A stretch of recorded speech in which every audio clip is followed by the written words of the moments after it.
చిరకాల ప్రత్యర్థి పాకిస్తాన్ ఇప్పుడు ఒక గడ్డు పరిస్థితిని ఎదుర్కొంటుంది. పాకిస్తాన్ ఆఫ్ఘన్ యుద్ధంలోకి అటు బలూచిస్తాన్ కూడా ఎంట్రీ ఇచ్చింది. పాకిస్తాన్కు ఊహించని షాక్ ఇచ్చింది బలూచిస్తాన్. ఓవైపు తాలిబాన్ల దాడులతో సరిహద్దుల్లో ఉక్కిరిబిక్కిరవుతుంటే మరోవైపు టీఎల్పీ ఆందోళనతో లాహోర్ తగలబడిపోతోంది. ఇప్పుడు బలూచిస్తాన్ సీన్లోకి వచ్చింది. ఇంటా బయట పోరుతో పాకిస్తాన్లో అల్లకల్లోలంగా మారుతోంది. ప్రపంచంలోనే అత్యంత విలువైన ఖనిజాలున్న పాకిస్తాన్లోని ఖరన్ జిల్లాను బలూచిస్తాన్ ఫ్రీడమ్ ఫైటర్స్ స్వాధీనం చేసుకున్నారు. జిల్లాకు నలువైపులా బలూచ్ బలగాలు చుట్టుముట్టాయి. బలూచ్ దాడులతో పాకిస్తాన్ సైన్యం పరుగులు పెట్టింది. ఖరన్ జిల్లాలోని ప్రపంచంలోనే అత్యంత విలువైన ఖనిజాలున్నాయి. ఇటీవల ఖనిజాల విశిష్టతను అమెరికా అధ్యక్షుడు ట్రంప్కు ప్రధాని షరీఫ్ అలాగే అసీం మునీర్ వివరించారు. ఖనిజాలపై డొనాల్డ్ ట్రంప్ కూడా ఆసక్తి చూపించారు. ఖనిజ నిక్షేపాలను చూపించి ఆర్థిక సహాయం చేయాలంటూ కూడా పాకిస్తాన్ కోరుకుంది. బలూచిస్తాన్ కోలుకోలేని దెబ్బతో పాకిస్తాన్లో ఒక్కసారిగా అల్లకల్లోలమైన పరిస్థితి తయారవుతుంది. బలూచిస్తాన్ను స్వతంత్ర దేశంగా గత మే నెలలోనే ప్రకటించుకొని అక్కడ పాకిస్తాన్ సైన్యాన్ని తన్ని తరిమేస్తోంది. ఈ నేపథ్యంలో ఇక బలూచిస్తాన్ను అణిచివేయాలంటే ఏకైక మార్గం అమెరికాకు అక్కడ ఖనిజ సంపదను దారాదత్తం చేయడమే మేలైన మార్గమని భావించిన పాకిస్తాన్ ప్రభుత్వం పాలకులు మొన్న అమెరికా పర్యటనలో డొనాల్డ్ ట్రంప్కు అక్కడి అత్యంత విలువైన ఖనిజ సంపదను ఒక పెట్టెలో తీసుకెళ్లి చూపించారు. అదిగో ఆ ఫైల్ షాట్ చూస్తున్నారు కదా. డొనాల్డ్ ట్రంప్కు పాకిస్తాన్ ప్రధాని షెహబాజ్ షరీఫ్ అలాగే ఆర్మీ చీఫ్ అసీం మునీర్ అత్యంత విలువైన అరుదైన ఖనిజాలు ఉన్నటువంటి కొన్ని లోహాలను వాటి నమూనాలను ఒక పెట్టెలో తీసుకెళ్ళి చూపిస్తుంటే ఒక సేల్స్ మేనేజర్ మాదిరిగా ప్రధాని షెహబాజ్ షరీఫ్ నవ్వులు చిందిస్తూ వాటిని ఎలా అమ్మకాన్ని పెట్టాలో ఏ రకంగా అమ్ముతామో అంటూ చూపిస్తున్న వైనం ప్రపంచవ్యాప్తంగా ఒక ఆసక్తి చర్చకు దారితీసింది. అంతేకాదు పాకిస్తాన్ వ్యాప్తంగా అక్కడి రాజకీయ పక్షాలన్నీ కూడా తీవ్ర విమర్శలు గుప్పించాయి. పాకిస్తాన్ని తాకట్టు పెడతారా అమెరికా కంటూ పార్లమెంట్లో ప్రసంగాలు కూడా కొనసాగాయి. అయితే తాజాగా బలూచిస్తాన్లోని ఖరన్ జిల్లాలో ఉన్న ఈ ఖనిజ సంపదపై ఇప్పటికే అమెరికాకు దారాదత్తం చేయాలని చూస్తున్న నేపథ్యంలో ఇక బలూచ్ ఫ్రీడమ్ ఫైటర్స్ దీనిపై పూర్తి పట్టు సాధించేందుకు సిద్ధమయ్యారు. ఖరన్ జిల్లాను స్వాధీనం చేసుకున్నారు. అదిగో ఆ దృశ్యాలు చూస్తున్నారుగా పక్క బాక్సులో. అక్కడ పాకిస్తాన్ ఆర్మీని ఏ రకంగా తన్ని తరుముతున్నారో పాకిస్తాన్ ఆర్మీ అక్కడ ఎంట్రీ ఇస్తే చాలు బలూచ్ ఫ్రీడమ్ ఫైటర్స్ గన్స్ లాక్కొని జనాలంతా తిరగబడి వాళ్ళని తిరిగి వెనక్కి పంపిస్తున్నారు. కొంతమందిని హతమార్చున్న పరిస్థితి. ఇక్కడ గిరిజన తెగలు పెద్ద ఎత్తున బలూచ్ లిబరేషన్ ఫైటర్స్ పేరుతో పోరాటం చేస్తున్నాయి. గత దశాబ్దాల కాలంగా మానవ హక్కుల ఉల్లంఘన జరుగుతోంది. తమ సంపద దోపిడీకి గురవుతుంది, తమ నిర్లక్ష్యానికి గురి చేస్తున్నారంటూ పాకిస్తాన్ ప్రభుత్వంపై విరుచుకుపడుతున్నారు. గతంలో మన జాఫర్ ఎక్స్ప్రెస్ ఘటన కావచ్చు, అలాగే అనేక సంఘటనలు జరుగుతున్న వైనం మనం చూస్తున్నాం. ఈ నేపథ్యంలో తాజాగా ఖరన్ జిల్లాను స్వాధీనం చేసుకున్నట్టుగా వార్తలు వస్తున్నాయి. ఒకసారి ఆ దృశ్యాలు చూద్దాం.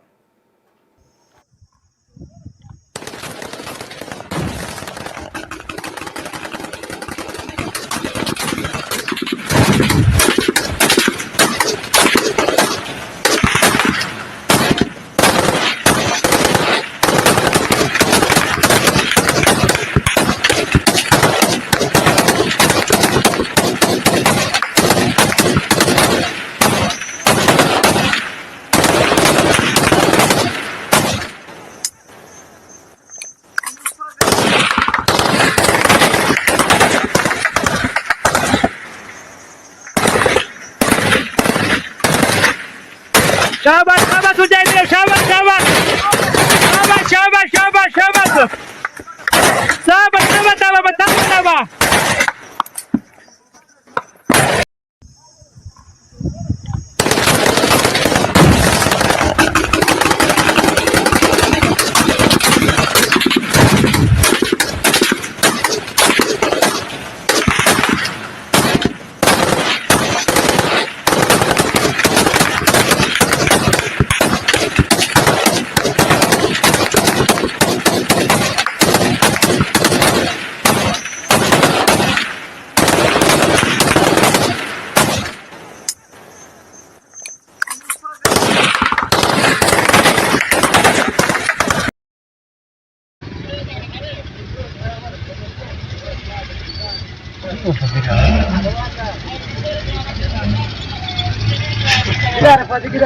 सही सही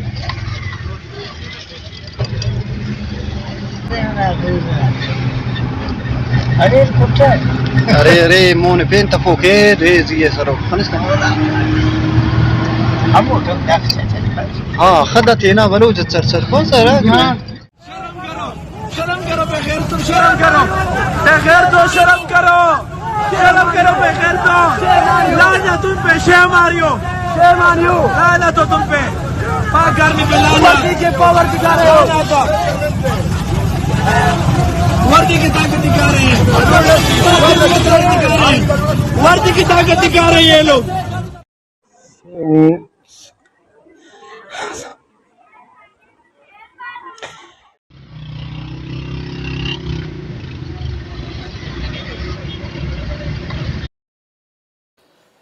పాకిస్తాన్లోని బలూచిస్తాన్ ప్రావిన్స్లో అత్యంత అరుదైన ఖనిజ సంపద ఉన్నట్టుగా తెలుస్తోంది.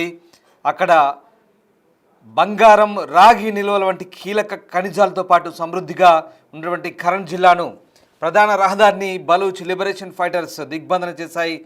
ఖరన్ జిల్లా ఇరాన్ ఆక్రమిత బలూచిస్తాన్ అలాగే ఆ ప్రాంతానికి సమీపంలో ఉంటూ చెప్తున్నారు. ఇది దక్షిణాదిన వాషుక్ జిల్లా, తూర్పున బలూచ్ ఆఫ్ఘనిస్తాన్ సరిహద్దు జిల్లాగా, సుష్కి ఉత్తరాన చాగై అంటే పాకిస్తాన్లో మన 98లో అణ్వాయుధ పరీక్షలు నిర్వహించిన ప్రాంతానికి సరిహద్దుగా ఉంది. వాస్తవానికి ఇది ఇరాన్ సరిహద్దు ప్రాంతం. ఇరాన్కు బలూచిస్తాన్ దాదాపు 800 కిలోమీటర్ల సరిహద్దు ఉంటుంది తూర్పు వైపు, అలాగే నైరుతి వైపు కూడా ఇది విస్తరించి ఉంటుంది. ఇక మరోవైపు ఉత్తరాన చాగై ఏదైతే పాకిస్తాన్ అణ్వాయుధ పరీక్షలు చేసిందో అక్కడికి సరిహద్దుగా కూడా ఉంటుంది. ఈ జిల్లా ఎడారి ప్రాంతం అలాగే పర్వత భూభాగాల విస్తారమైన ప్రాంతంగా చెప్తారు. ఇది బలూచిస్తాన్లోని పీఠభూమిలో భాగంగా ఉంటుంది. ఈ ప్రాంతం శుష్క వాతావరణ పరిస్థితులు, తక్కువ వర్షపాతం నమోదయ్యే మధ్య ఉష్ణోగ్రతలతో వర్గీకరించబడుతుందని చెప్తున్నారు. ఇక్కడ పొడి నదీ తీరాలు అలాగే స్థానికంగా ఇసుక దిబ్బలు, చాగైలో ఎక్కువగా కొండల వంటి కఠినమైన పర్వత శ్రేణులు ఉంటాయి. ఇక ఖరన్ ఖనిజ వనరుల కారణంగా భౌగోళికంగా ముఖ్యమైన ప్రాంతంగా చెప్తారు. ఇక్కడ లోహాలు, లోహేతర ఖనిజాలకు నిలయంగా టెక్టోనికల్ యాక్టివ్ జోన్లో ఉంది. క్రోమైట్, రాగి, ఇనుప ఖనిజం, పాలరాయి, ఇతర పారిశ్రామిక ఖనిజాల నిక్షేపాలు ఉన్నట్టుగా భౌగోళిక సర్వేలు చెప్తున్నాయి. అదనంగా బంగారం, అరుదైన భూమి మూలకాల అన్వేషణకు ఇక్కడ అవకాశం అని చెప్తున్నారు. బలూచ్ ప్రజల విస్తృత ప్రతిఘటన కారణంగా ఈ వనరుల్లో ఎక్కువ భాగం ఇప్పటివరకు ఇంకా అన్వేషించబడలేదు. ఖరన్, చాగై, నుష్కిలను నియంత్రించడం చాలా కీలకం కాబట్టి ఇది పాకిస్తాన్ ఆక్రమణ సరిహద్దు ప్రాంతాల సైనిక కదలికలను తగ్గిస్తున్నట్టుగా కనబడుతోంది.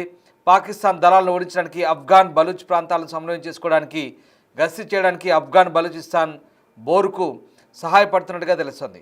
మొత్తం మీద పాకిస్తాన్కు ఇప్పుడు గడ్డు పరిస్థితి, 3 వైపులా సంక్షోభం, ఒక సంక్లిష్టమైన భౌగోళిక రాజకీయ ట్రయాంగిల్లో చిక్కుంది. ఇక్కడ ప్రతి అడుగులోనూ దానికి కొత్త సవాళ్ళు ఎదురవుతున్నాయి. డొనాల్డ్ ట్రంప్తో విందు కోసం వెంపర్లాడుతున్న పాకిస్తాన్ ఆర్మీ చీఫ్ అసీం మునీర్ ఇప్పుడు సోదర భావంతో ఉన్న తాలిబాన్తో కూడా తీవ్ర శత్రుత్వాన్ని కొని తెచ్చుకున్నాడు. 3 వైపులా పాకిస్తాన్ దెబ్బతింటోంది. ఓవైపు బలూచిస్తాన్, ఓవైపు భారత్, ఓవైపు ఆఫ్ఘనిస్తాన్, హిందుస్థాన్, బలూచిస్తాన్, మధ్యలో పాకిస్తాన్ సెంట్రల్ పాకిస్తాన్లో అల్లకల్లోలం, అల్లర్లు, కొట్లాటలు, కాల్పులు, ఆపై ఆర్థికంగా పూర్తిగా సంక్షోభం, వరదలు. ఇది పాకిస్తాన్ పరిస్థితి. ఇక పాకిస్తాన్లో ఇంతటి గడ్డు పరిస్థితి ఉన్నా అక్కడి ఆర్మీ చీఫ్, అక్కడి ప్రధాని ఆ దేశాన్ని తాకట్టు పెట్టేందుకు సేల్స్ మేనేజర్ల మాదిరిగా అమెరికా చుట్టూ తిరుగుతున్నారు. ఎస్, ఇది బహిరంగ వాస్తవం. ఇదిగో చూడండి, పాకిస్తాన్లో చోటు చేసుకుంటున్న అల్లర్లకు సంబంధించిన దృశ్యాలు. ఓవైపు బలూచిస్తాన్ లిబరేషన్ ఫైటర్స్ ఏ రకంగా కాపుగాచి బలూచ్ ప్రాంతంలోని ఖరన్ జిల్లా దగ్గర పాకిస్తాన్ ఆర్మీని తిప్పి పంపుతున్నారు. మరోవైపు ఆర్మీని ఆయుధాలు గుంజుకొని చేతులు వెనక్కి కట్టేసి దిగో ఎలా పంపిస్తున్నారు చూడండి, నడుచుకుంటూ వెళ్తున్నారు కామ్గా పాకిస్తాన్ ఆర్మీ. వాళ్ళు చేసే నినాదాలు సిగ్గుండాలి, సిగ్గుచేటు అంటూ నినాదాలు చేసుకుంటూ అక్కడి ఉర్దూ భాషలో, స్థానిక బలూచ్ భాషలో, గిరిజన భాషలో తిట్టుకుంటూ పంపిస్తున్నారు. సో అది పరిస్థితి. సో రకంగా 2025లో పాకిస్తాన్ ప్రచార యుద్ధంగా పూర్తిగా విఫలమవుతోంది. పాకిస్తాన్ పదే ఇస్లామిక్ ఉమ్మా పేరు చెప్పి తాలిబాన్ బలూచిస్తాన్ తమ వైపు తిప్పుకోవడం ప్రయత్నించింది, కానీ దాని ఎజెండా ప్రతిసారి విఫలమైంది. ఏడాది పాకిస్తాన్ 3 వైపుల నుంచి దెబ్బతింటుంది. తన చర్యల ద్వారా 3 వైపుల నుంచి యుద్ధ పరిస్థితిని సృష్టించినట్టుగా మనకు అర్థమవుతుంది. మొత్తం మీద పాకిస్తాన్ కుదేలవుతున్న పరిస్థితి మనకు చాలా క్లియర్గా కనిపిస్తోంది. ఎక్కడికక్కడ పాకిస్తాన్ ఊపిరాడకుండా చేస్తున్నటువంటి సందర్భాలే మనకు కనబడుతున్నాయి. ఇక్కడ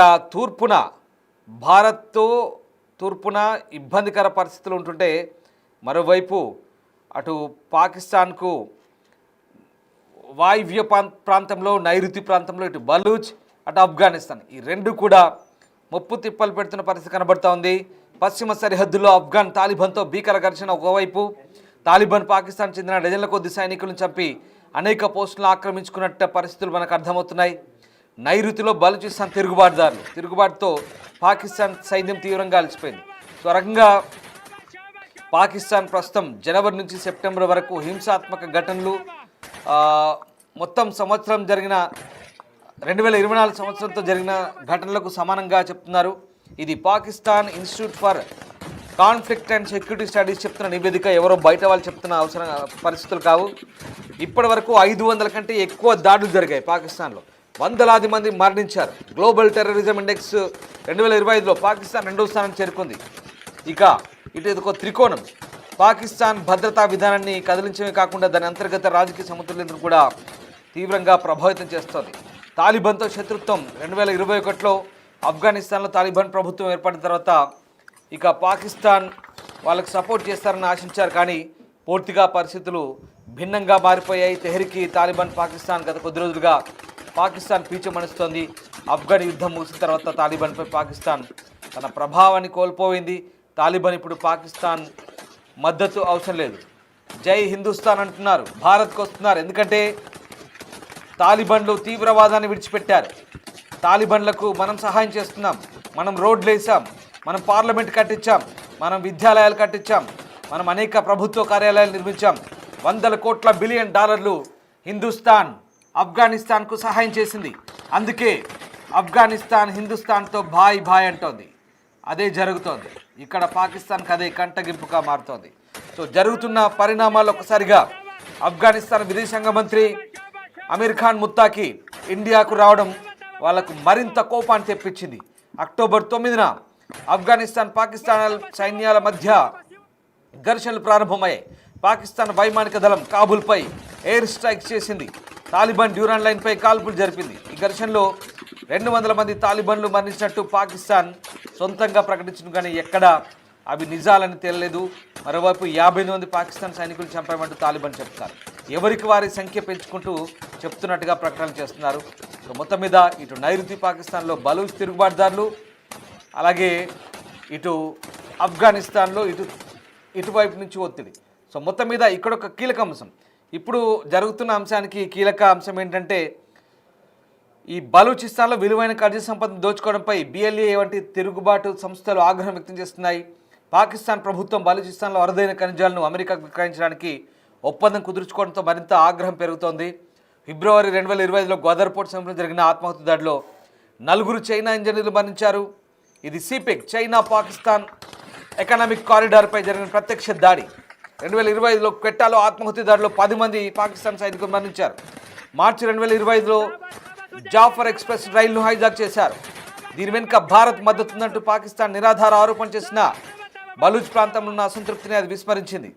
2025 వరకు సెప్టెంబర్ వరకు గ్వాదర్, అలాగే తుర్భత్, క్వెట్టాల్లో చైనా ఇంజనీర్లు లక్ష్యంగా చేసుకొని డజన్ల కొద్దీ దాడులు జరిగాయి.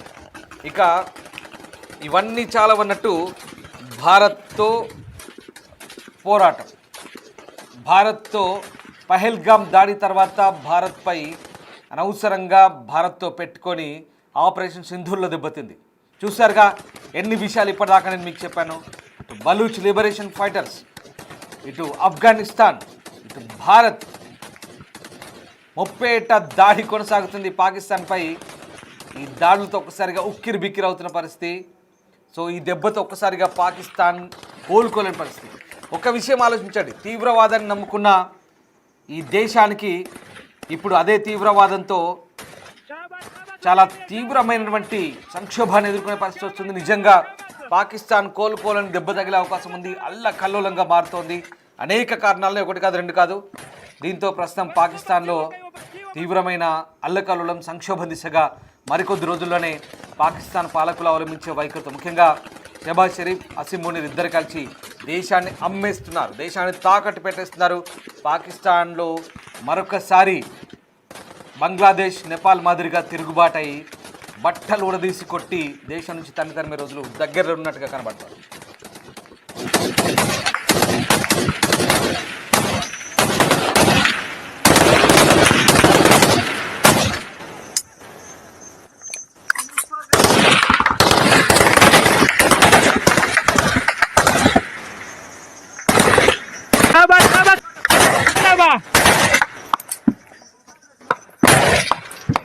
Basiwa kayo, basiwa.